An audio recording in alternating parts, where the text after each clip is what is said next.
En el episodio de hoy tenemos a Gladys Pérez, consultora con especialización en gestión de crisis digital, politóloga por el ITESO. Tiene un máster en asesoramiento de imagen y consultoría política por la Universidad Camilo José Cela de Madrid. Tiene un título propio de experta universitaria en comunicación política e institucional de la Universidad Católica de Murcia. Fue ganadora en el 2016 del Napolitan Victory Award en la categoría de Mejor Blog Político y Líder Emergente en 2017. Bienvenida, Gladys, a la comunidad de las imparables.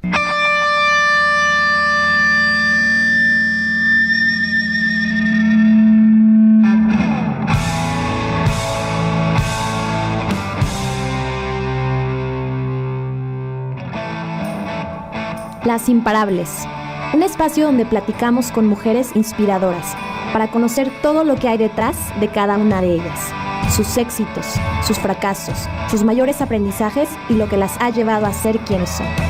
Aquí hablamos del por qué sí, qué hacer y cómo llegar a ser la mejor versión de ti. Soy Ale Tejeda y este espacio es para todos los que somos apasionados, soñadores, persistentes, que no descansan. Este espacio es para ti, que eres imparable. Comenzamos.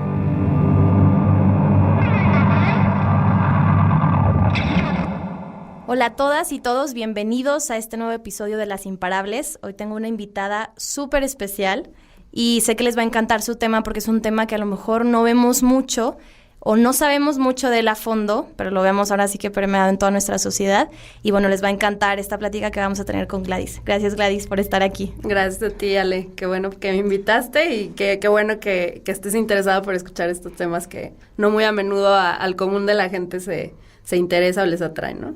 Sí, y pues bueno, un poquito me encantaría que te presentaras. Yo voy a leer tu intro ya en el inicio, pero que tú con tus propias palabras nos platiques qué haces y un poco de tu camino y tu historia a cómo llegas a hacer lo que hoy haces en día. O sea, cómo empieza Gladys, ahora sí que tus curiosidades. Desde chiquita querías hacer política, querías ser politóloga. Ahora sí que me platiques tus inicios y cómo un poquito de tu historia. Ya. Bueno, sí, desde chica mis papás han trabajado en sector público o para el sector público. Mi papá lleva más de 30 años de experiencia siendo asesor político en distintos estados del país. Desde que yo era chica recuerdo que él viajaba y mi mamá pues más bien era la que se dedicaba a trabajar como funcionaria aquí en el estado, pero mi papá en la parte de consultoría. Entonces, pues desde chica obviamente crecí en un ambiente donde se hablaba de política en la mesa todo el tiempo. Yo empecé como muy chica también a ver noticias, etcétera. Entonces me empecé a interesar en un tema que me llamaba la atención, obviamente. Y ya después, cuando decidí estudiar ciencias políticas en el ITESO, fue cuando ahí me sentí muy perdida, la verdad, todos esos 4 años que duró la licenciatura, porque en ese entonces no había especialidades más que en, por ejemplo, maestría en políticas públicas o maestría en lo que yo estudié, ¿no? En gestión política y gubernamental. Okay. O sea, era como muy reiterativo todo en México, muy tradicional, ¿no? por así decirlo. Y además era muy orientado a la administración pública. Y a mí me interesaba lo que yo veía que hacía mi papá, pero profesionalizado, ¿no? O sea, yo quería especializarme, pero en México no había especialidades en ese entonces. Entonces yo salgo de la licenciatura y veo en línea un máster que ofrecía la Universidad Camilo José Cela de Madrid, que es en comunicación política y consultoría política. Entonces dije, no, pues lo voy a estudiar, ¿no? De aquí soy. Era en línea, pero también te requería ciertas horas presenciales en Madrid. Y de hecho ahí fue donde conocí a Andrés. Yo a mi esposo lo conocí en Madrid estudiando. Y a Marisela, que es esta chica con quien hago el podcast, también la conocí estudiando en Madrid. Entonces, bueno, ya. Y estudiamos allá, nos especializamos en eso. Y yo dije, claro, esto es lo que me gusta, esto es lo que me interesa. Pero hablamos de que esto era en 2013. De 2013 acá es donde ha habido como una especie de boom en México, en Latinoamérica, de esta especialidad, ¿no? O sea, de hablar de comunicación política, de consultoría política, comunicación institucional, incluso ya hay grados de especialidad en lo que yo te platicaba que hago, ¿no? En comunicación y gestión de crisis, y ya se empezó a ramificar todo el tema y a hiperespecializar. Entonces eso ya ha abierto muchas puertas a consultores que nos hemos dedicado desde ya hace algunos años a tratar de adentrarnos, pero como profesionales en la materia, en todas estas ramitas de especialidad. Y ha sido muy positivo porque ya el político, yo creo, que empieza a valorar más esta parte de decir, a ver, claro, tradicionalmente los políticos antes, ¿quiénes eran los que los asesoraban? Pues los mismos personas de su gabinete, ¿no? O personas que ya llevaban años y años, como tipo lo que te cuento de mi papá, de experiencia en campañas electorales, pues obviamente eran personas que sabían por la pura práctica de hacerlo. Pero ya hoy creo que el político también está valorando mucho esta parte de, mira, es una persona que ha estudiado por tantos años, que hay un método, que hay temas y herramientas que se pueden aprender. Y qué mejor que eso lo combinen con la práctica. Eso es lo que al final del día hace un buen consultor. Entonces, la consultoría, algo de lo que también creo que les puede interesar saber, es una profesión que conforme pasan los años, el consultor se va valorizando más.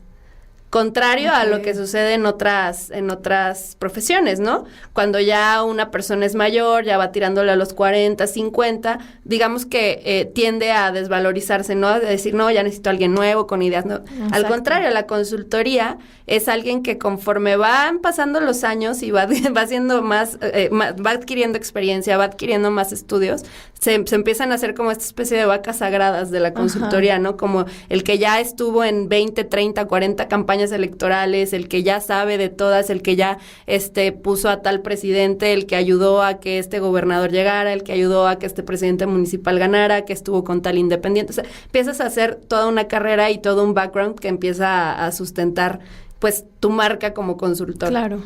Entonces, eso es interesante y bueno, eso es en donde yo me he estado adentrando recientemente. Yo tengo experiencia en la administración pública, 8 años, trabajé ahí, pero ya, definitivamente después de mi regreso de España, yo sí me enfoqué mucho más en darle por el lado que me gusta, que es la comunicación política a través del marketing político digital y a través de esta especialidad que tengo, que es de la cuestión de gestión de crisis digital.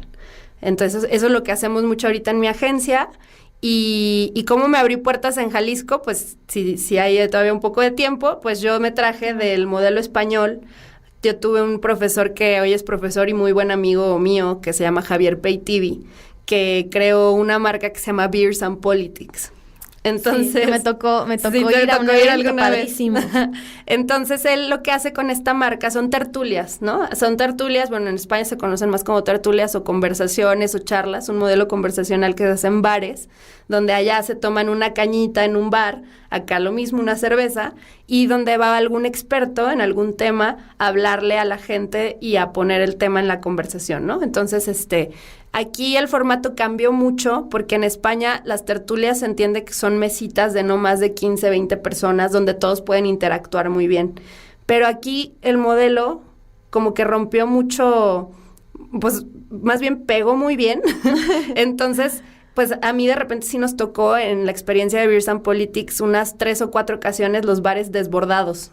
Entonces este formato conversacional pues no aplicaba tanto acá, entonces yo tuve que hablarlo mucho con Javier y decirle, oye, fíjate que aquí como que este tema, no, o sea, de plano rompió un paradigma, se volvió algo muy, muy exitoso, y él me decía, claro, hazlo entonces, adáptalo al modelo allá, ¿no? Entonces aquí hacíamos de qué transmisiones en vivo, entonces Javier veía cómo se llevaban a cabo, etcétera, y ya después cambió el formato a vía pública. ¿Por qué? Porque ya habían muchos...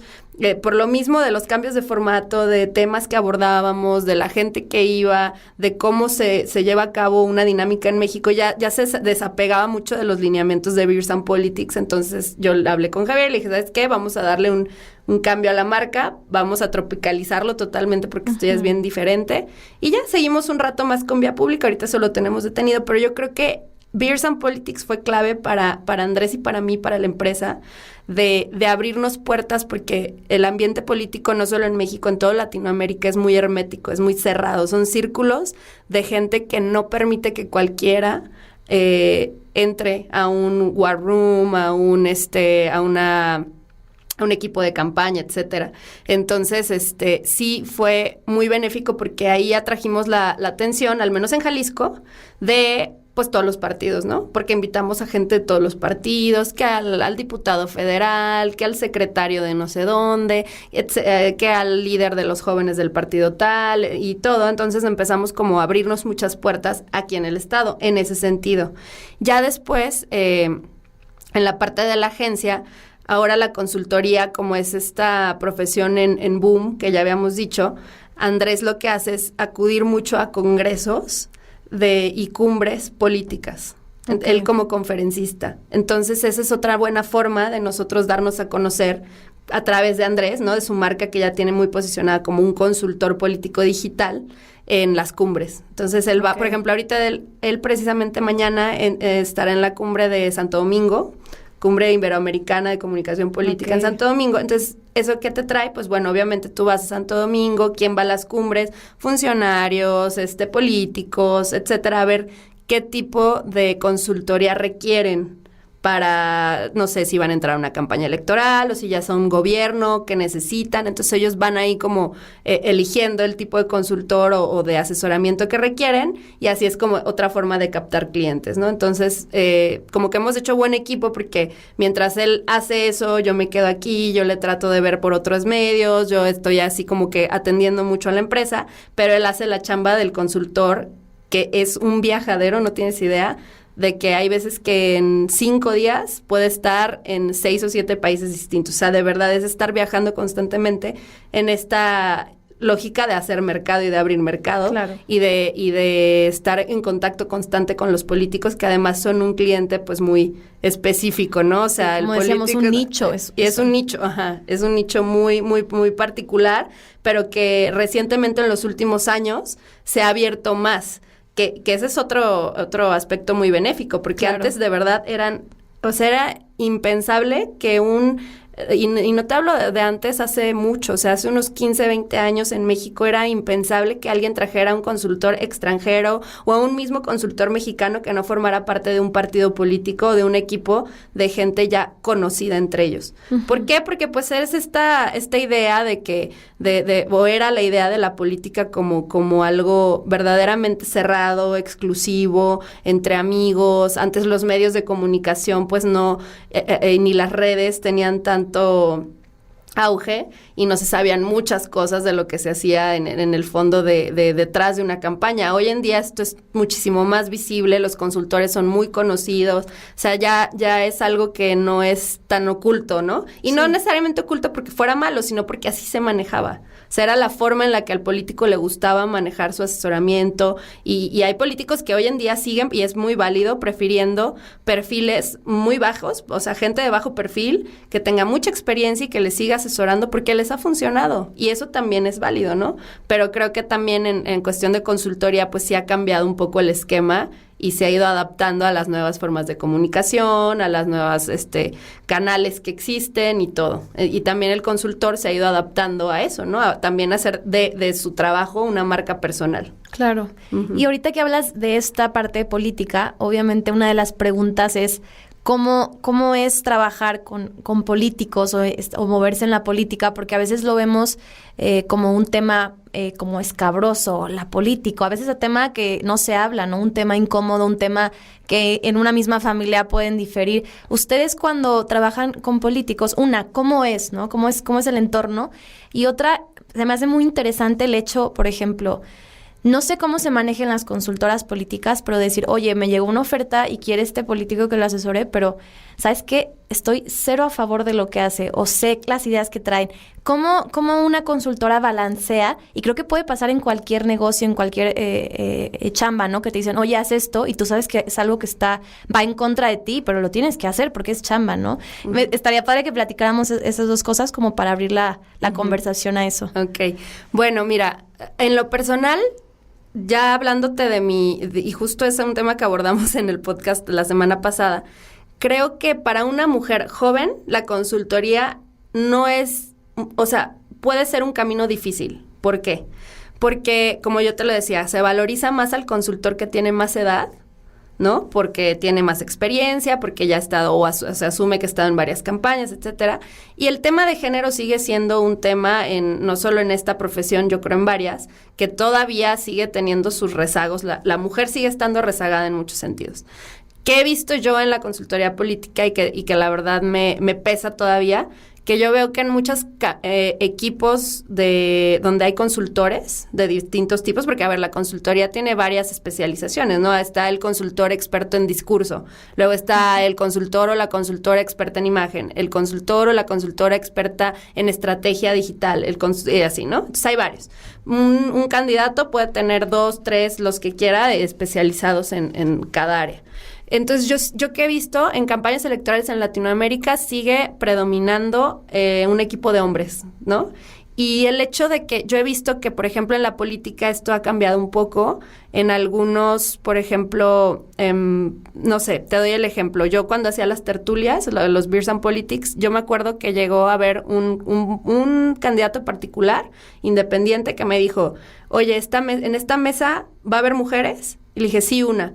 ¿Puedes integrar a otra? Es que somos muy, pero por mucho hombres. Y yo dije, mira, qué chido, es un político teniendo conciencia, ni siquiera sabía todavía bien quiénes iban a ir y todo, pero me pidió, o sea, por favor, quiero que haya más mujeres, de esa manera te aseguro que voy, etcétera. Yo creo que este tipo de tratar de abrir el tema de igualdad sustantiva, no solamente en la política, pues más allá, todavía más impulsarlo desde quienes asesoran a los políticos y poniendo ese ejemplo. Entonces, estaría bien chido yo creo que nosotros, y yo lo he hablado con Andrés desde nuestra empresa, tratar de hacer ese tipo de prácticas de igualdad sustantiva, donde todos tratemos de darle las mismas oportunidades. ¿Por qué? Porque también, por una parte está la parte del género, pero ser joven también es como de que, ay, no, está aprendiendo, va a venir aquí, no vas a aprender a mi campaña y yo no necesito que vengan a aprender. Entonces traen este sesgo también los políticos de que te ven joven y no te dan el valor de que hay detrás de muchos jóvenes que están en esto, que ya traen maestrías, que ya traen el curso o taller especializado de Harvard o de no sé qué universidad en Inglaterra o en España, etcétera, que están muy, muy preparados, pero que por verlos jóvenes como que también los hacen un poco de lado o no les dan un papel protagónico en la campaña. Entonces, eso sí me he dado cuenta yo, o sea, sí hay mucho de eso en la profesión. También la nacionalidad en México, particularmente en México, eso no lo he visto mucho en otras campañas en Latinoamérica, pero en México sí veo que el político, por ejemplo, se deja encantar mucho por consultores españoles. Okay. Y hay mucho consultor español ahorita en México, entonces es como esta parte malinchista de la cultura mexicana que traemos de que es español, ¿no? Y va a las cumbres, ¿y qué, no? Hay hay muchísimos otros consultores que hacen exactamente lo mismo, pero pues ya traen esta idea o esta mala idea de decir, no, pues lo extranjero es mejor. Entonces, un poquito eso es el combatir diario de esta profesión. Y ya en la parte de trabajar con políticos, es interesante porque cada cabeza es un mundo y cada político es un mundo totalmente diferente. O sea, hay veces que yo no logro explicar bien a las personas cómo una campaña política en un mismo estado, porque hablemos de, por ejemplo, Jalisco. Es súper diferente llevar una campaña política en un estado, en una ciudad como Tlajomulco o como Guadalajara, a llevarla, por ejemplo, en los Altos de Jalisco. Son mentalidades, ideas, culturas, todo completamente diferente. Entonces, el consultor nunca va a tener una campaña igual a otra, aunque sea en un mismo estado o en un mismo país. Y vete ahí fuera cuando es en Latinoamérica, cuando es en Santo Domingo, cuando es en no sé, en Bolivia, en Paraguay, en Brasil, lo que sea. O sea, son mundos completamente diferentes. Y lo mismo los políticos, pues vienen de esas culturas, vienen de esa educación, total, de esas formaciones. Entonces, al consultor siempre le corresponde hacer como un trabajo de mucha investigación, diagnósticos muy serios, siempre tiene que tener toda la información posible en la mano, ¿no? El consultor, a mi juicio, siempre tiene que estar de la mano de una buena casa encuestadora, por ejemplo, ¿no? Que te pueda proveer de información cuantitativa y cualitativa suficiente para que tú puedas comenzar una buena estrategia y una buena campaña y ad hoc al lugar en donde estás. Y trabajar con políticos, pues muy distinto en cada país. O sea, por ejemplo, y yo te voy a dar una experiencia muy desagradable y una muy agradable para dar así como... Los contrastes. Los ¿no? contrastes. En la última vez que yo trabajé en un equipo en Santo Domingo, donde personalmente yo tuve como el liderazgo de ese proyecto, era preparar al candidato por una campaña de presidencia municipal. La verdad es que fue súper fuerte para mí. Yo fui 2 veces a Santo Domingo, darme cuenta del machismo que hay en otros países, mucho más arraigado que el que existe en México. Entonces, por ejemplo, yo me daba cuenta que yo hablaba y les traducía y les decía, miren, esta es la estrategia, esto es lo que tenemos que hacer, estas son las acciones puntuales de aquí a 5 días, etcétera. Y ellos como que me escuchaban, pero siempre volteaban a ver que Andrés, mi esposo, validara lo que yo decía, ¿no? Entonces era, si él no validaba, no me hacían caso. Entonces él constantemente, o sea, era una lucha constante de estarles diciendo, a ver, o sea, todavía les cuesta trabajo en algunos países tomar, ¿cómo te diré? O sea, escuchar y aplicar las cosas que te dice una mujer, que ellos interpretan como que, no, es que una mujer no puede ser mi jefa, ¿no? O sea, ¿cómo? Y incluso el propio candidato también, cuando tenemos reuniones ya con digamos, el war room del candidato, que eran, no sé, 6, 7 personas y nosotros 2, cuando yo hablaba era lo mismo, el candidato voltear a ver a Andrés, validar. Entonces era súper estresante para mí y desgraciadamente en Latinoamérica, a ver, ese es un país, ¿no? República Dominicana, pero hay muchísimos más países todavía con un machismo más arraigado y eso complica el tema para las mujeres. Que eso me lleva a otro aspecto antes de hablarte de la experiencia positiva, que es que la mujer en la consultoría se le ha, ¿cómo te diré? Y lo que más también me pesa es que muchas mujeres sí han adoptado ese papel, se le adjudica mucho la parte de la imagen. ¿Sí? Okay. Es como de que, ay, no, mira, tu candidato necesita temas de imagen, vamos a buscar a una mujer que se especialice en temas de imagen. O sea, como que le han delegado, esa rama sí la han respetado mucho y dicen, sí, para mujeres. Y muchas mujeres, como lo han visto, que es un éxito, que las mujeres ahí pueden crecer, se van solamente a la parte de imagen, que es muy buena, si te apasiona y te gusta, está padrísimo. Pero creo que también es algo en lo que debemos de salir de ese idea general de decir la mujer, imagen. ¿Por qué? A ver, ¿por qué la mujer no puede pensar? ¿Por qué no puede estar en la estrategia general? ¿Por qué no puede estar en el cuarto de guerra? ¿Por qué no puede estar en los números, en lo cualitativo, en lo cuantitativo, pensando, aterrizando en las cuestiones de crisis, etcétera? O sea, abrirles cancha en todo, parejo. Entonces, esa es una de las partes que no quería dejar antes. Y ya pasando a la experiencia positiva, pues también tienes casos de...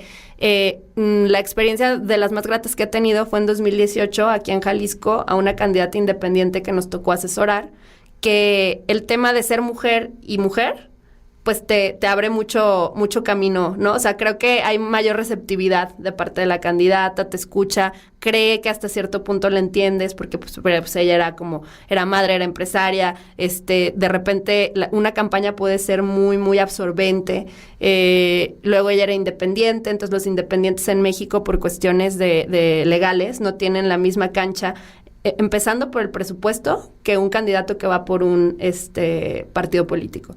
Entonces ella nunca se esperó la cantidad de dinero que debía desembolsar para poderse poner en un mínimo grado de competitividad, pero mínimo, con los demás candidatos de los partidos. Entonces, el hecho de haber podido yo trabajar con ella también me abrió a mí un panorama muy interesante en el que dije, oye, también tú como consultora o como agencia de marketing político puedes también decir, voy a tratar de cerrar la brecha de desigualdad que hay también con las mujeres en la política y voy a tratar de elegir candidatas mujeres y de tratar de estar con ellas también en sus luchas y eso es bien interesante porque hay mujeres y hay algunas consultoras que sí se han ido por esa línea, ¿no? De decir, o sea, a ver, está la cancha desigual, no solo en temas legales, de techos presupuestales, de prerrogativas que reciben los partidos y que un candidato no independiente no, etcétera, pero también dentro de la consultoría, dentro de la política. Entonces empezar como a cerrar un poquito la brecha me pareció muy interesante y yo sí es algo que quiero continuar haciendo, o sea, continuar buscando a estas mujeres que también, ¿cómo te diré? Como un ganar-ganar, ¿no? Uh-huh. O sea, encontrarlas y hacer de la política un espacio más más igualitario, más paritario, más todo. Entonces, Eso, pues bueno, fue interesante, fue muy padre, lo viví por primera vez y es una ruta que quiero seguir como transitando, ¿no? Y seguir buscándolo.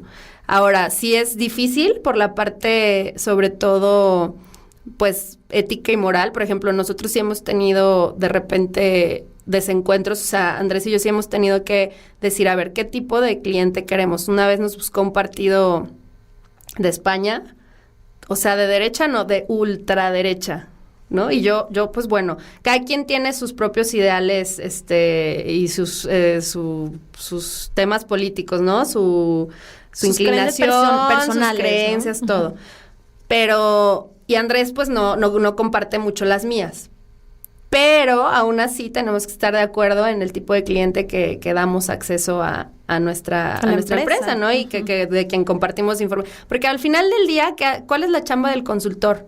Que incide en la política de los ciudades y de los países. O sea, si tú estás realmente ayudando a una persona a llegar a la presidencia o estás ayudando a una persona a llegar a ser diputado federal o alcalde o lo que tú quieras, estás incidiendo en la política porque estás llevando una agenda estructurada de una persona que tiene sus ideales y sus posturas, y en muchos casos ideales y posturas son muy radicales y son antidemocráticas. Entonces, creo que también como consultor tienes que definir claramente con quién sí, con quién no estás dispuesto a trabajar, ¿no? Y yo en ese caso de ese cliente particular, cuando yo me metí de lleno a la agencia, yo no lo toqué, yo le dije, yo no voy a trabajar con ellos, o sea, si tú quieres seguir el contrato con ellos, síguelos, yo no. Y en cuanto acabó el contrato, Andrés ya no renovó, ya no quiso renovar, ¿no? O sea, entendió esta parte y dijo, es cierto, o sea, también no vamos a trabajar con cualquier personaje que al final del día, si tú ayudas a que esas personas crezcan, mejoren su imagen, se posicionen, hagan una ruta para que si bien no ganan en la siguiente elección, ganen en 2 más, pues tú fuiste parte de eso, ¿no? Y imagínate que desgracia luego ver personajes así que con conductas antidemocráticas, discriminatorias, o que muchos de ellos son homofóbicos, que muchos de ellos, o sea, que llegaron al poder, ¿no? Entonces decir, no, a ver, aguanta, esto tampoco. Entonces, claro que tienes que tener como tus límites y tus estándares y saber muy claramente en qué estás dispuesto a abonar o a restar, porque también los consultores restan a la democracia de los países. Es la verdad, porque, a ver, Evo llegó con ciertos consultores que lo apoyaban, o sea, todos los países latinoamericanos,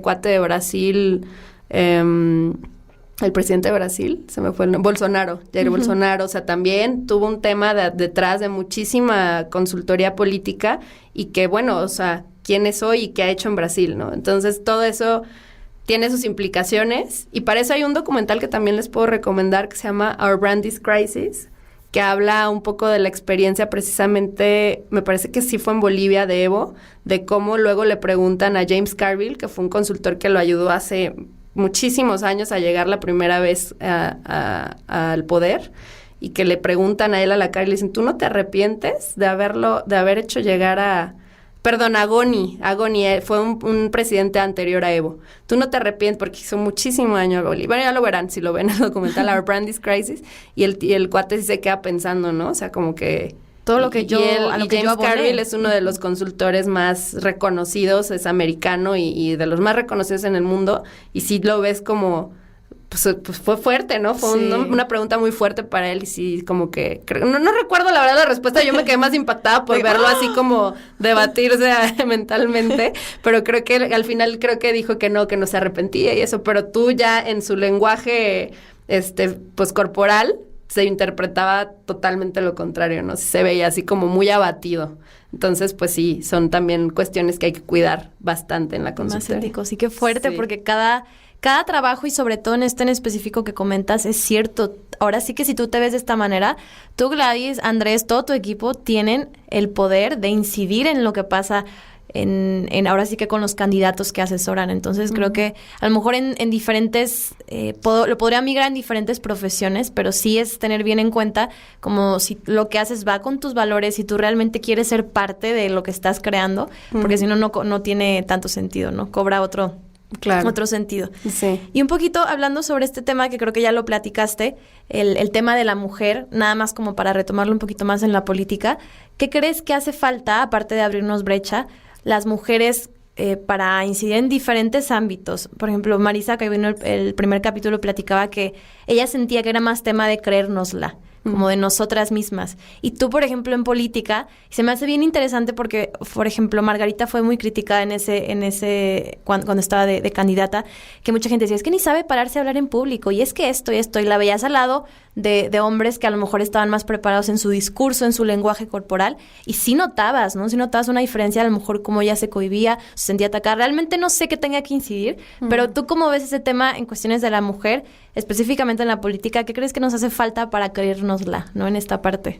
Pues, o sea, yo sí noto mucho en la política, tanto dentro de la parte de la administración pública como fuera, en la consultoría o fuera del ámbito de los gobiernos, pero sí lo noto mucho en los dos lados, esta parte de creer que si tú bajas a una persona, creces tú. Creo que esto es muy cultural y sobre todo, y eso me pesa mucho entre mujeres, ¿no? De decir, ay, no, por ejemplo, este rumor de pasillo siempre ha existido y yo me fui de ahí y seguí existiendo.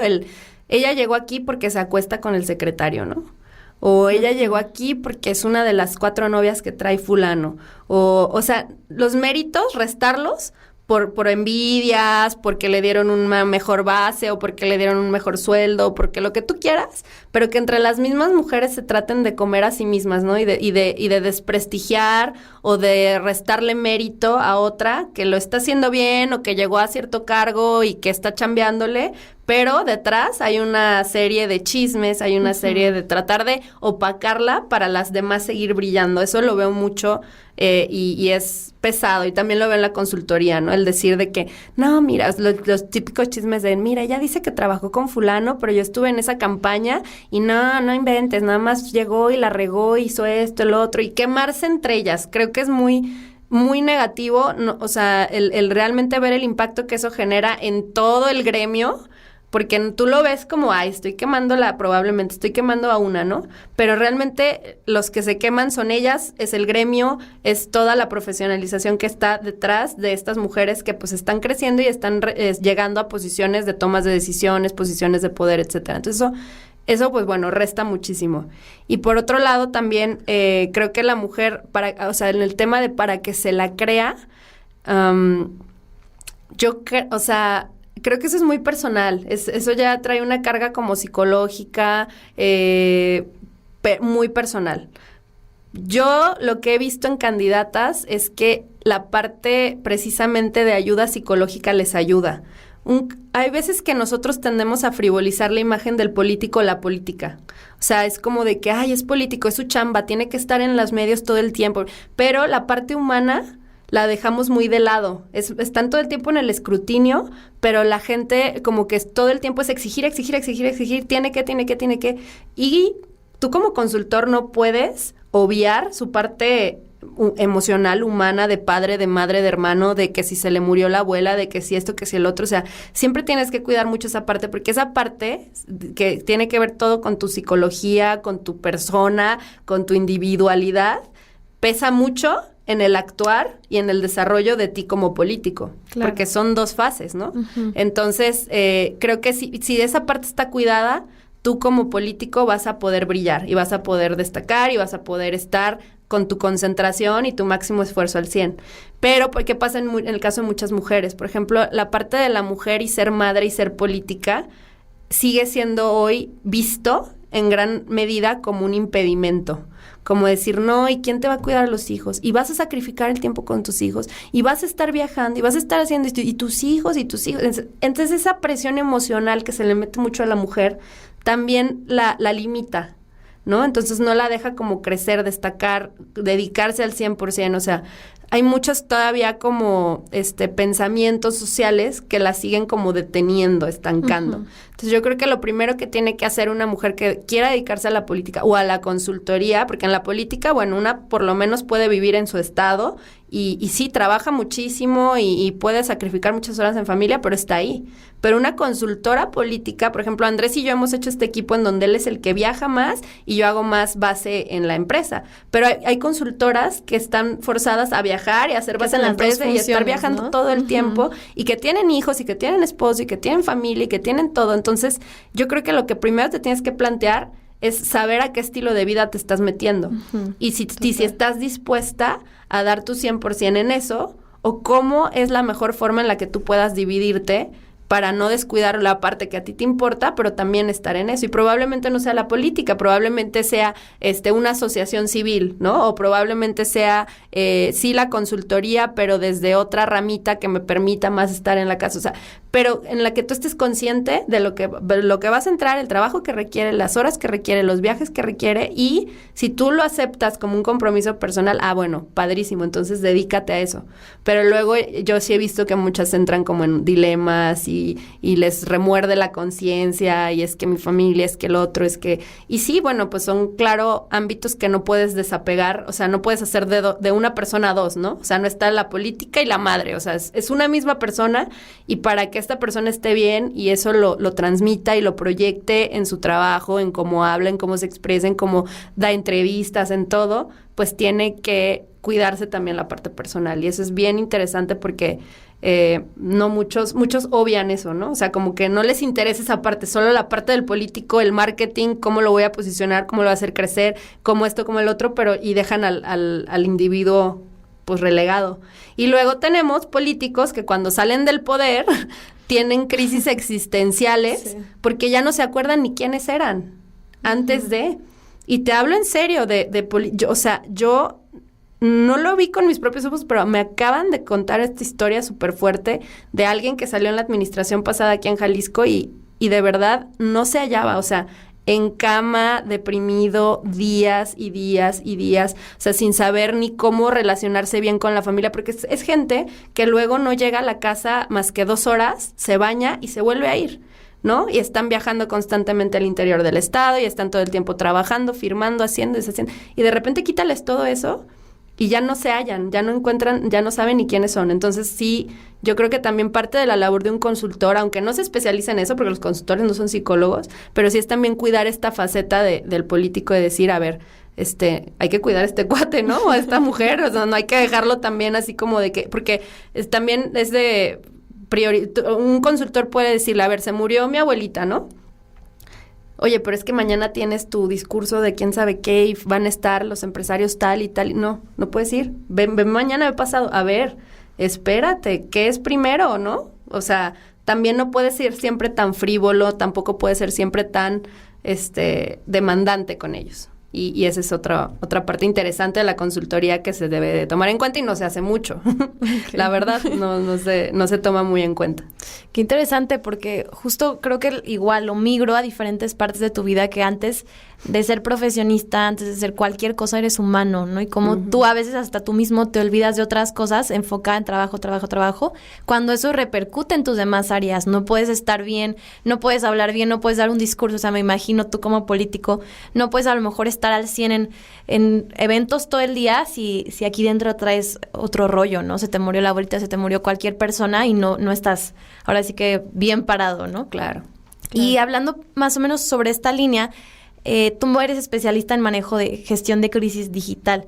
Y justo fuera del aire te preguntaba, y me encantaría que retomemos ese tema, de cómo una persona o cómo se puede aplicar este manejo de gestión de crisis digital que tú aplicas en los políticos, cómo tú o cómo nosotros las personas mortales podemos aplicarlo en nuestras vidas, ¿no? ¿Cómo lo has visto tú incluso reflejado? Pues mira, lo que te comentaba es que hoy en día con las redes sociales no solamente los políticos están expuestos al escrutinio público.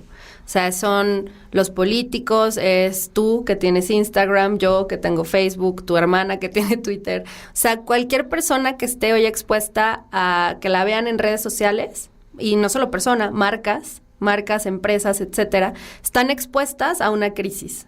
¿Por qué? Porque no todos son perfectos para comunicar, porque puede haber algún error en la comunicación, en el mensaje, que dé un mensaje ambiguo, que se preste a malas interpretaciones y que desate un zafarrancho, tendencias, que los memes, que si ya te hiciste viral y que no inventes, etcétera. Entonces, Hoy nadie está como exento de eso. La verdad es que es un tema que ya te platicaba, o sea, esto de la gestión de crisis o sea, es nuevo, es relativamente nuevo. Surge en los 80s en Estados Unidos con Steven Fink, que se le ocurre crear un libro que se llama Crisis Management, que se los recomiendo, en el cual aborda este tema de que él creía que las crisis podían ser manejadas con metodologías. O sea, que son momentos de gran turbulencia en la vida de una persona o de un político o de una empresa que podían ser manejados con un método, ¿no? Con herramientas que ayuden a mitigar la crisis y a que tu marca o a tu prestigio o lo que sea que estés tratando de salvaguardar no caiga y quede en la ruina, porque muchas crisis dejan a políticos en la ruina, dejan a marcas en la ruina y se acaban las empresas, pierden prestigio, pierden credibilidad, pierden todo, pierden dinero. Una crisis es un área donde pueden perder dinero también. Entonces, creo que aplicarlo, pues yo creo que, mira, primero lo que un consultor en crisis le dice a sus clientes, y es la responsabilidad, es decirle, tú puedes prevenir una crisis. ¿Cómo se previene? Y eso es lo que no hay tanta cultura en México y Latinoamérica. Como que uno va por la vida pensando, a mí nunca me va a pasar, no, mira, yo soy candidato independiente, yo no estoy con partidos, yo traigo mi bandera súper blanca y nunca me va a pasar una crisis. No, pues no sabes. Hay crisis premeditadas y sobre todo en política, ¿no?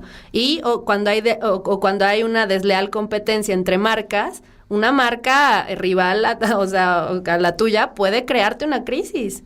Entonces, a ver, no es que si pase o no pase, es que puede pasar y hay que analizar qué podemos hacer para blindarte, ¿no? Y para anticiparnos si llega una crisis. Entonces, para empezar es la parte de la prevención y un poco en el espectro digital lo que se hace es algo que se llama social listening, ¿no? En marketing digital lo que nosotros manejamos es herramientas de escucha social donde analizamos toda la conversación en torno a un político, ¿no? Entonces ponemos su nombre, ponemos palabras claves ligadas a él, a sus políticas, etcétera, y entonces estas herramientas te van arrojando la conversación en torno al político y en torno a si su última iniciativa de ley, cómo salió, cómo la ve la gente, si se habló de ella o no se habló de ella, cómo se interpretó. Entonces tú vas viendo hacia dónde va la conversación y vas viendo, identificando focos rojos. Entonces vas diciendo, a ver, aquí están diciéndole, no sé, ya le están llamando Lord, ¿no? Lord fulano, oye, ya empezó el Lord, a ver, ¿qué onda? ¿Qué hiciste? ¿Qué dijiste? ¿Cómo abordaste esto? ¿Qué comunicaste?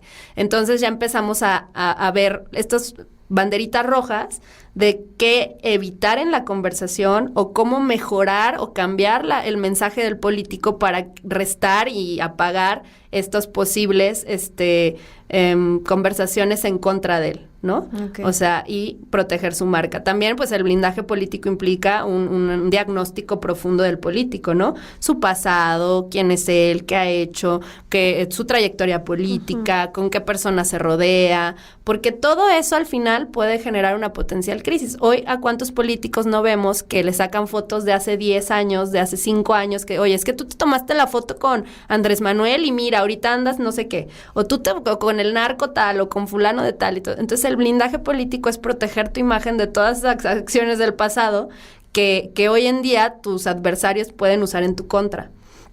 Y lo mismo con las marcas, ¿no? O sea, es cuidar todos esos aspectos que tú crees que están controlados porque en quién sabe cuántos años no han salido a la luz, pero que realmente no puedes confiarte. Y no puedes confiar el prestigio de tu empresa, la credibilidad, a la gente que trabaja ahí y ser tan descuidado como para no tratar de hacer un blindaje, ¿no? De tu marca, de tu partido, de ti como político, de todo. Entonces sí, eso es lo que nosotros tratamos de hacer mucha conciencia en la parte de prevención, de escucha social, de hacerte todo un diagnóstico personal de imagen, de con quiénes estás rodeado, de tu partido, de todo lo que puede incidir en ti y en tu campaña para que luego eso se genere en una crisis, saber cómo la abordamos desde antes. ¿Por qué? Porque cuando una crisis llega, es un estado que no solo al político, a cualquiera, es emocionalmente muy fuerte. O sea, hay gente que entra en shock en crisis. Imagínate a un tomador de decisiones, un político que le llega una crisis y que entra en shock y que necesita en 5 horas salir a dar un comunicado público. ¿Cómo sacas a un agente del shock para que elabore un mensaje elocuente y que le dé tranquilidad a las personas, porque en una crisis lo que tú tienes que reflejar es tranquilidad, estoy preparado para tratar esto, no sé si es un desastre natural, ¿no? Ya tengo a las instancias correspondientes trabajando en el área, atendiendo a las víctimas, no sé qué, pero hay gente que entra en shock, o hay gente que no lo quiere ver, son etapas emocionales y psicológicas nuevamente que entran de conflicto emocional en tomadores de decisiones, que tú, ese tiempo que se pierde, porque de verdad es perder tiempo, porque están pensando en bajar estrategias, en cómo comunico, en que si digo esto, a ver si no caigo en incongruencias, cuando si tú todo esto lo tienes con anticipación, te dedicas mejor a calmar a la persona, a decirle que todo está bien, que hay una ruta trazada, que esto ya lo habían pensado, que mira, que esto va a pasar. Entonces ya todo se calma un poquito más. Pero si estás tú con el nervio, con que ya salió la nota en medios nacionales, ya lo tomó el New York Times, ya estamos, no, ya somos tendencia en el mundo y que no sé qué, pues obviamente no piensas con claridad, y ese es el primer error de una crisis, que cuando tú no estás pensando con claridad y empiezas a actuar y a tomar decisiones en el calor del nervio que traes, del miedo, de todo, pues tomas malas decisiones. Y eso es gestionar mal una crisis. Una crisis mal gestionada, si no acaba con tu marca o con tu empresa, por lo menos la debilita mucho. Entonces eso es lo que se trata de evitar a la hora de hacer una buena gestión de crisis. Wow, es todo un súper tema, y creo que esto si quieren abordar o como ahondar más en el tema, pueden escuchar el podcast de Gladys. ¿Nos quieres platicar rapidísimo tus redes y esto de tu podcast? Sí, miren, el podcast está en Instagram como @ladobpodcast, y mis redes sociales, bueno, también yo estoy en Instagram como glapem_ y en Twitter como glapem_. Las dos, y pues cualquier cosa, digo, mi podcast es de este tema específico, lo hago con una compañera amiga que se llama Marisela Gastelú, que también es consultora política. Ella se especializa en la parte de discursos, oratoria, debate. Y bueno, las dos nos conocimos en España y hemos sido buenas amigas desde entonces, y decidimos hacer este podcast hablando y visibilizando un poco de esto que también te acabo de platicar, ¿no? La discriminación en la consultoría, hemos hablado también de cómo un consultor debe abrirse o puede abrirse camino para acaparar clientes, porque es este nicho cerrado que sigue siendo cerrado, sigue siendo hermético, y cuáles son algunas de las estrategias que hemos visto que nos funcionaron a nosotras, pero que también le funcionan a otros consultores para abrirse camino, y pues muchos otros temas que el día a día creemos que comparten muchos consultores y que pueden servir para, para hacer conciencia, para hacer comunidad, para poner temas en la conversación, en la mesa, cosas que no se hablen. Somos un gremio en formación, y creo que es importante ahorita abrir estos espacios para que precisamente todos podamos como poner un granito de arena en la conversación y decir, oye, sí es cierto, fíjate que me pasó esto el otro día, o yo no creo esto, yo lo hice de esta forma y me resultó, y empezar a hacer como esta red un poco de apoyo también entre nosotros, y hacer del gremio algo mejor de lo que se produce en la política. No que reproduzcamos los mismos vicios y las mismas faltas y las mismas tendencias negativas que hay en la política, sino nosotros como gremio empezar a hacer estos cambios y hacer esta conciencia de cómo, primero, como nosotros nos vamos a apoyar, cómo vamos a ser profesionales realmente en nuestro ámbito, y luego cómo vamos a traducirle eso al político. Claro. Entonces ese es un poco el fondo del podcast, y que ojalá que también lo puedan escuchar. Sí, se los vamos a dejar en la cajita de descripción para que lo escuchen. Y mi última pregunta, antes de pasar a las preguntas que les hago a todas las invitadas, iba en torno un poquito a tu historial. Fuiste ganadora del Napolitan Victory Award en 2016, ¿cierto? La mejor categoría de blog político. Ajá. Y también fuiste nombrada líder emergente en 2017. Me encantaría que me platicaras este premio, qué significó y cómo de tu blog. Pues yo no sabía esta parte hasta que me lo enviaste. Sí sabía que había sido, creo que fue en Washington, que fuiste por el premio. Sí. Yo dije, wow, qué padre, pero que nos platiques más cómo surgió, cómo te dio la noticia de tu blog. Toda esta parte estaría súper padre que nos platiques. Bueno, eso fue cuando todavía estudiaba el máster en Madrid. Yo abrí un blog.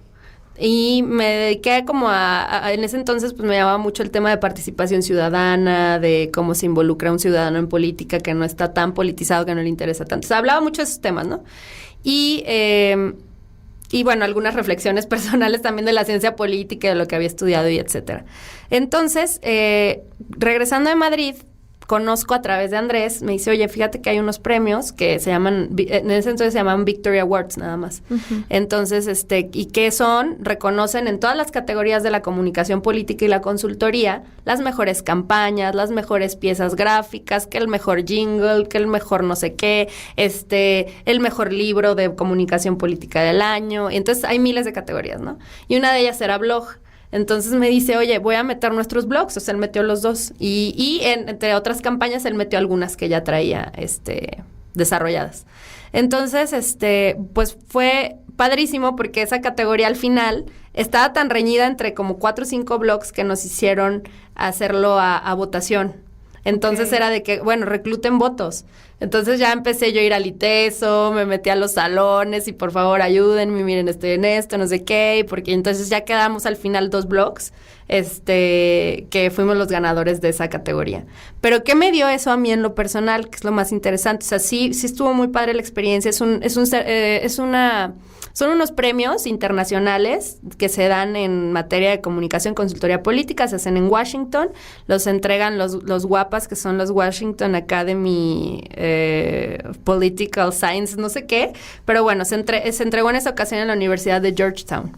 Okay. Fue una experiencia muy padre, pero lo que más me dio fue que cuando yo regresé, a mí me encantó ver cómo profesionales pueden aplicar y crecer dentro de un certamen en el que se está evaluando constantemente y a través de un criterio de jueces especializados, que estás haciendo bien tu trabajo. Entonces a mí eso me llamó mucho la atención porque dije, oye, qué padre, porque, a ver, un abogado, o sea, en otras profesiones, pues no se hace eso, no te evalúan con qué tanta calidad estás haciendo tu trabajo, con qué tanto profesionalismo, o sea, no qué tanto impacto tuvo tu campaña. O sea, eso es bueno que lo reconozcan, claro, porque al consultor lo incita y lo anima a hacer campañas de calidad y a hacer cuestiones y proyectos pues de mucha calidad. Entonces yo me traje eso a México y dije, oye, qué padre.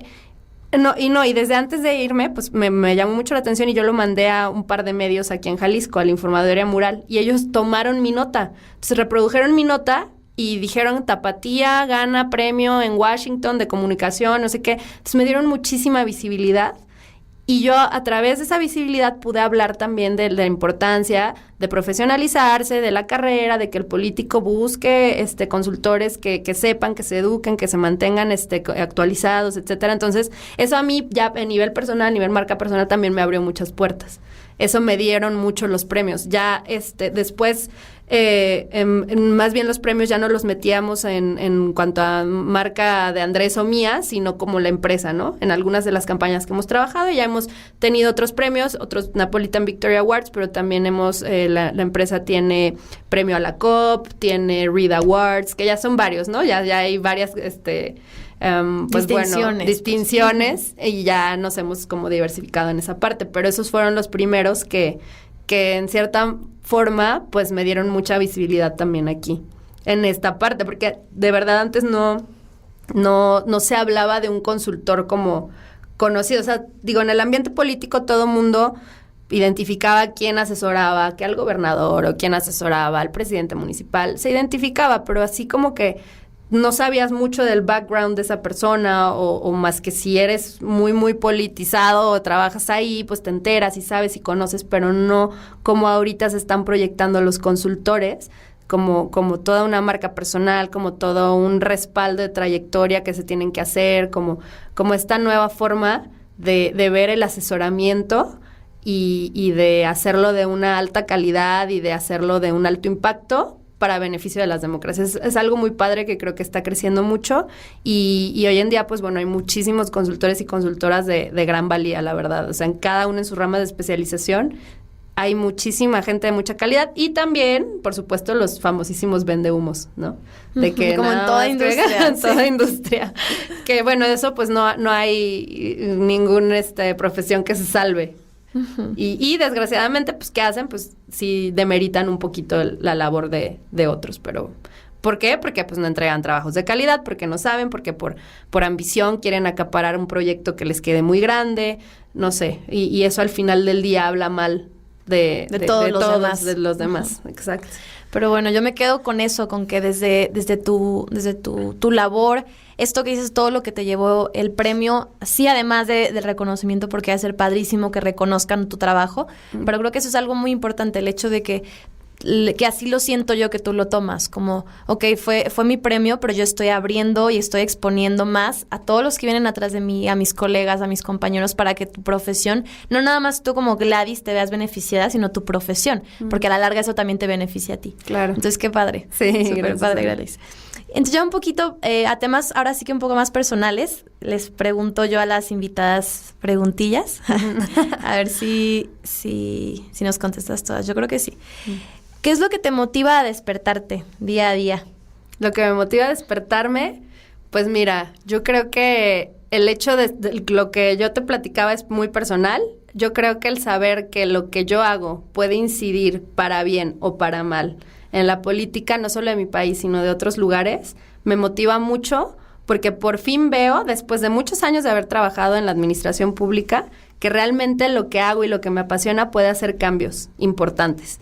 Antes no lo veía, ¿por qué? Porque en la burocracia y en este esquema del sistema burocrático que existe en México y en muchos otros países, te ves muy limitado constantemente. Que si la ley no dice esto, que si hay presupuesto, no hay presupuesto. Entonces, tú estás como, aunque tengas cargos donde puedas desempeñarte de cierta forma con libertad, no puedes hacer mucho de lo que la ley no permite, que el presupuesto no hay presupuesto, que si ya te quitaron de tu presupuesto porque lo mandaron a otro lado, entonces es muy limitado.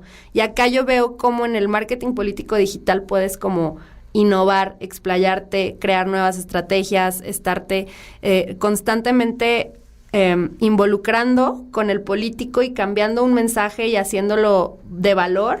¿Para qué? Para que el ciudadano se convenzca y vote por la mejor opción, porque al final del día tú como consultor también agarras los proyectos y a los políticos que también ves como buenas opciones. Entonces eso a mí me da mucho por ¿cómo te diré? Como por pensar, aunque no estén trabajando, y en las mañanas, pues por levantarme y aplicarlo.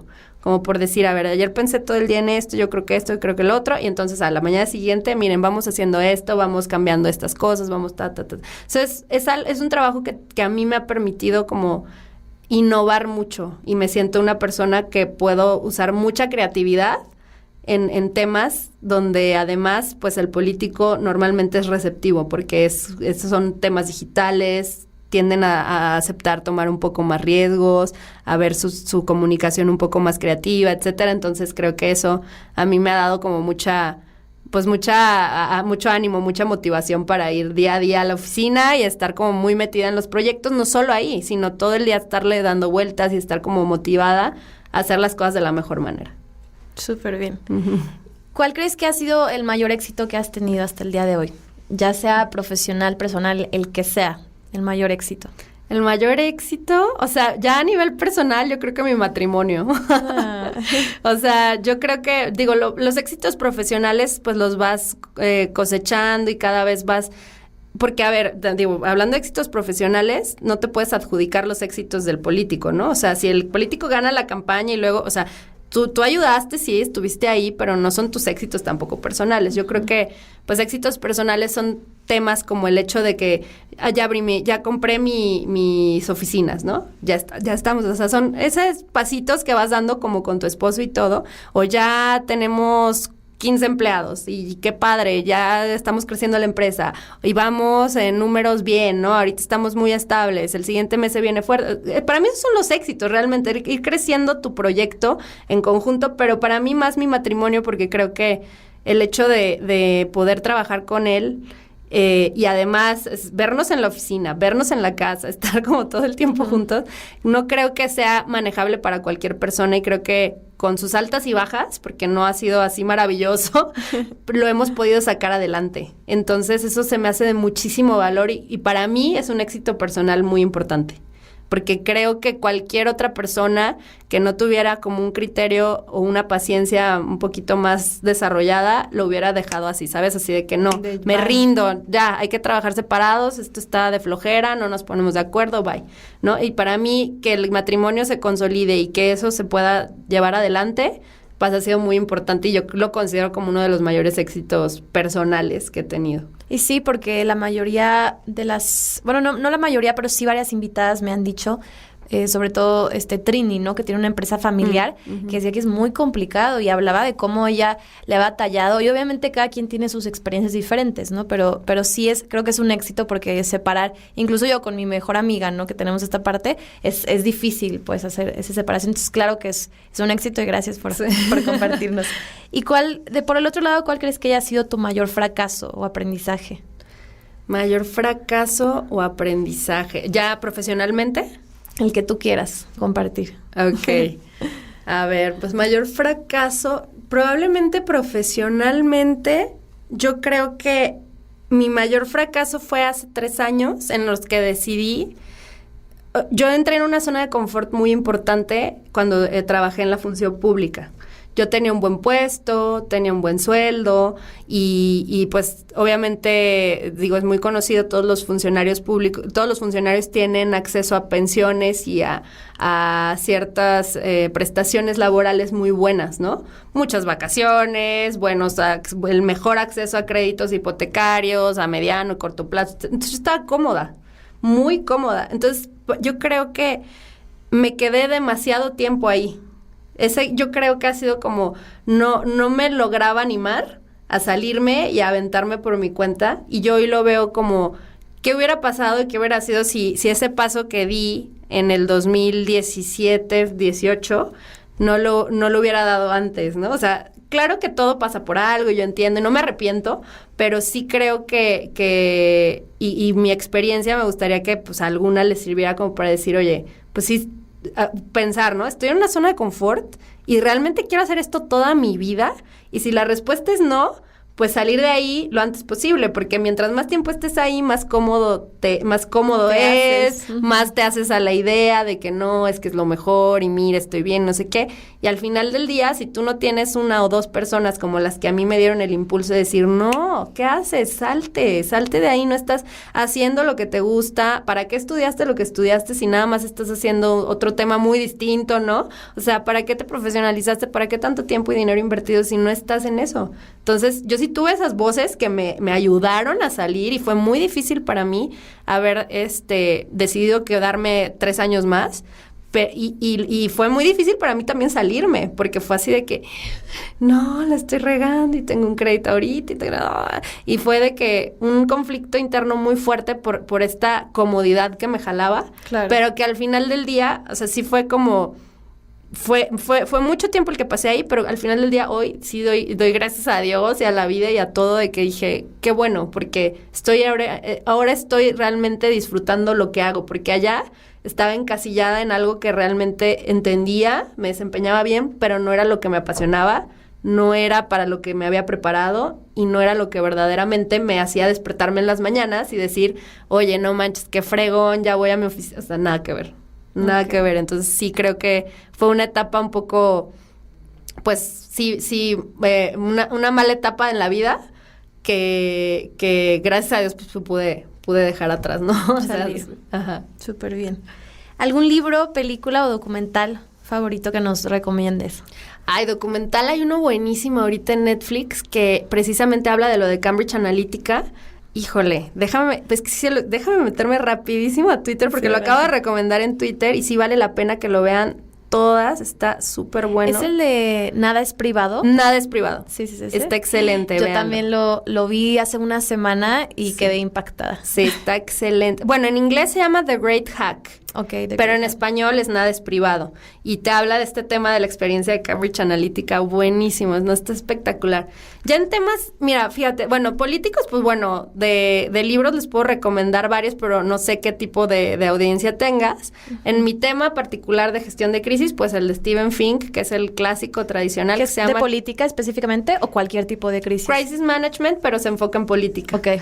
Entonces se llama Crisis Management. Pero bueno, hay otros así como pues muy tradicionales de política, el arte de la guerra, que se usa mucho para pensar estratégicamente. Yo acabo de leer uno ahorita que me gustó porque aterriza el tema digital y las crisis muy bien. Creo que lo manejó muy bien porque tiene muchos ejemplos, muchos visuales y todo, y habla muy de temas de redes sociales, que se llama Crisis Viral. Okay. Que es el autor, no, creo que se llama Marco García o algo así, pero se llama Crisis Viral el libro. Y ya de un tema pues personal que también me encantó y que creo que les puede servir mucho a quienes te escuchan, se llama Los Cuatro Acuerdos, del doctor Martí. Ay, soy terrible para los nombres. No, pero se llaman Los Cuatro Acuerdos. Lo dejo ahí en la descripción y sí lo he leído. También muy bueno. Muy bueno, me gustó personal. mucho. Eso ya es más personal, como de desarrollo y quitarte miedos y ser una persona como más libre, más feliz, más tranquila, más en paz contigo misma. Me encantó, lo acabo de leer hace poquito y sí dije...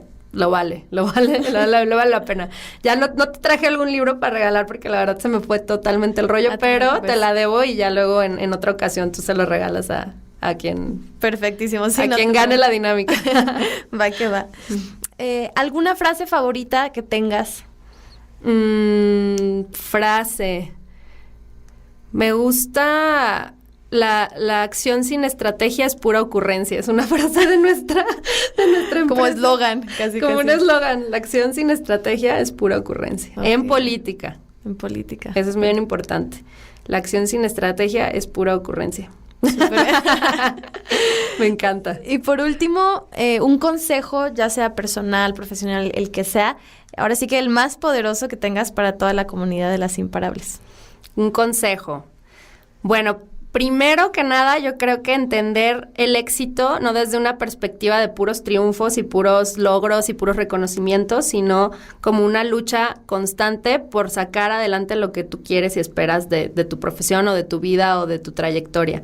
Creo que en medida que vas entendiendo esta lógica de que el éxito te da más los fracasos, los tropezones, los raspones, el que perdí a un cliente o perdí un contrato o híjole, me pasó esto por no haber hecho lo otro, son aprendizajes. Y al final del día, si tú los tomas como esos aprendizajes que te van a ir construyendo como una mejor profesional y como una persona que puede superar esas cuestiones y seguir adelante, eso te va a ir formando, te va a ir dando piel gruesa, te va a ir dando criterio, te va a ir dando experiencia. Y creo que si entiendes el éxito desde esta perspectiva, pues no te vas a rendir. Eso es el valor, yo creo, más importante que también tratamos de traducir a los clientes. Porque hay veces que el cliente llega al político y te dice, es que si yo pierdo esta elección, me retiro. Entonces tú también le tienes que decir, a ver, espérate, pero si tú pierdes esta elección, que es muy probable que lo hagas porque además llegan con los números, así que claro que es muy probable que lo hagas porque de repente empiezan en esto y quieren empezar ganando. Oye, pero espérate, ¿qué tal que te posicionas? Te das a conocer, te empiezas a dar a conocer tu agenda, lo que traes, tu proyecto, y de aquí a 3 años ganas, no la alcaldía, pero te metemos como un regidor o te metemos como, trazamos una ruta para que vayas con los años posicionándote hasta que logres tu cometido, que es, no sé, ser alcalde, ser gobernador, ser lo que tú quieras. Pero eso que requiere paciencia, requiere perder elecciones, requiere que te grillen, porque la política es mucha grilla, es un ambiente muy pesado, requiere que te saquen fake news, requiere que todo, y ¿te vas a rendir porque no ganaste la primera elección? Pues no eres material para eso, ¿no? Y lo mismo como profesional, entender que el éxito no necesariamente son puras buenas noticias y puros logros y puro dinero y rentabilidad y todo en el primer año, 2 años o 3 años de que inicias un proyecto, sino que hay veces que tienes que apostarle y no todas las apuestas se ganan. Entonces, sí es una lucha constante en la que tienes que tener mucha entereza. Creo que eso es bien importante. Entender el éxito así te va a abrir muchas puertas en la vida.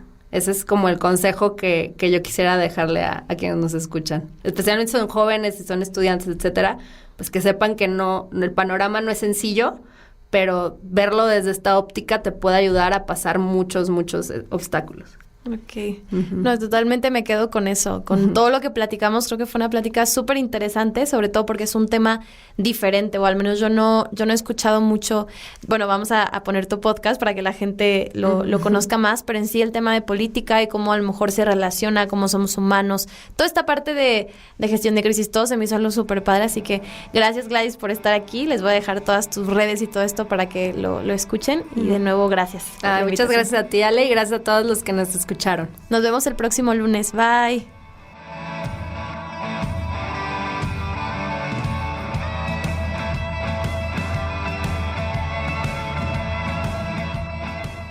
Gracias a todos por escucharnos un lunes más en Las Imparables. No olviden seguirnos en redes sociales como Las Imparables Podcast para enterarse de todas las dinámicas que tenemos para ganarse los libros que nos regalan las invitadas. Esta es una producción de Sinapsis Radio, grabado en el Tecnológico de Monterrey. Muchísimas gracias a Marius Kanga en los controles. Y bueno, ya saben, si les gusta nuestro podcast, no olviden compartirlo con todos aquellos que crees que les pueda aportar valor. Nos vemos el próximo lunes. Gracias.